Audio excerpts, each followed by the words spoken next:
నమస్తే, welcome to clue today news. Vikarabad జిల్లా కొడంగల్ పట్టణ కేంద్రంలోని అంబేద్కర్ కూడలిలో మహిళా డాక్టర్ పట్ల జరిగిన అమానుష ఘటనను నిరసిస్తూ వైద్యులు రాస్తారోకో ధర్నా నిర్వహించి నిరసన వ్యక్తం చేశారు. ఈ సందర్భంగా పలువురు డాక్టర్లు మాట్లాడుతూ మహిళా ముఖ్యమంత్రిగా ఉన్న రాష్ట్రంలో మహిళా వైద్యురాలిపై జరిగిన ఘటనను తీవ్రంగా ఖండించారు.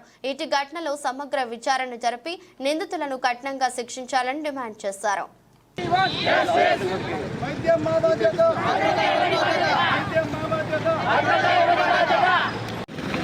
ఈ నిరసన కార్యక్రమం ముఖ్యంగా కల్కత్తాలో జరిగిన ఘోర అన్యాయమైన చర్య నిర్దిష్టంగా తీస్తున్నాము.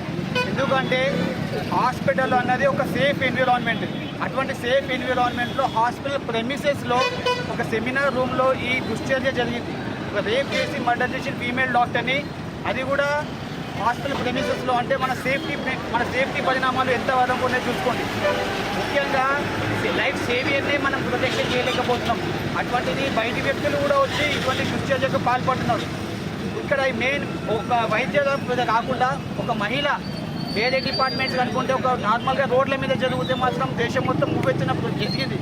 కానీ ఇక్కడ ఒక హాస్పిటల్లో జరిగినందుకు, ఒక డాక్టర్ మీద జరిగినందుకు, కేవలం వైద్యుల మీద దాడినందుగా కాకుండా మొత్తం సభ్య సమాజం, భారతదేశ సమాజం మొత్తం కూడా ఇది ఒక మహిళ మీద జరుగుతున్న అకృత్యాలు అనుకొని అందరు ముందుకు వచ్చి డాక్టర్స్ని, మహిళల్ని, హాస్పిటల్ లోపల బయట అందరినీ కూడా సేఫ్ ఉండడానికి ఏమేమి చర్యలు తీసుకుంటున్నారో, వాటికి ఏమేమి యాక్షన్ తీసుకుంటున్నారో అన్న విధంగా ఈరోజు నిరసన వ్యక్తం చేస్తున్నాము.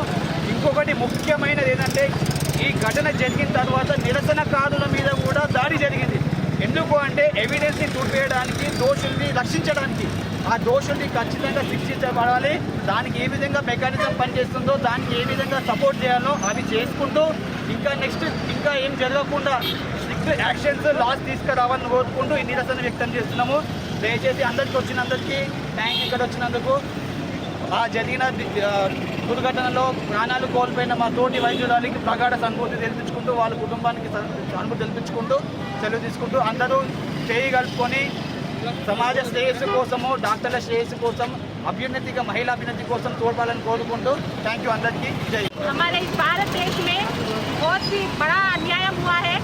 जो डॉक्टर ड्यूटी पे थी, नाइट ड्यूटी पे थी, उसी हॉस्पिटल में कोई बाहर से आकर रेप कर मार डाला. हम लोग देश के लिए इतनी मेहनत करके, इतनी पढ़ाई करके, लोग जाना बचाते, वही लोग आकर हमारे लिए रेप करके हमारी जान ले रहे. हमें जस्टिस चाहिए, हमें सेफ्टी चाहिए, तभी हम लोग आप लोग को ट्रीटमेंट दे सकते. अगर हम लोग इस सेफ है तो हम लोग आपको क्या ट्रीटमेंट देंगे? हाँ, हम आपको क्या ट्रीटमेंट करेंगे? अगर आप लोग ही हमारे लिए नहीं ठहरेंगे, हमारी मदद नहीं करेंगे, हमारे लिए सहायता नहीं करेंगे, कौन मदद करेगा? कौन ठहरेगा हमारे लिए? है कोई? आज हम हैं, कल आपकी बच्ची रहेगी, कौन वो करेगा? अगर आज कोई एक ठहरेगा ना, कल कितने की बच्चे की जान बच जाएगी.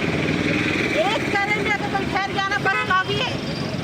प्लीज आपके लिए, आप हमारे लिए इतना कर दीजिए कि ये जो हो रहा है इसको रोकने के लिए सिर्फ अपनी आवाज़ बढ़ाइए, काफ़ी है. ज़्यादा कुछ मत कीजिए, सारे लोगों को बोलिए और ये होने से रोकने की कोशिश करिए, बस काफ़ी है. हम लोग आपकी जान बचाने की जिम्मेदारी लेते, पर आप लोग हमारी जान की जिम्मेदारी लीजिए ताकि हम आप लोग की मदद कर सकें. కార్యక్రమానికి ముఖ్య కారణం అందరికీ తెలిసిందే.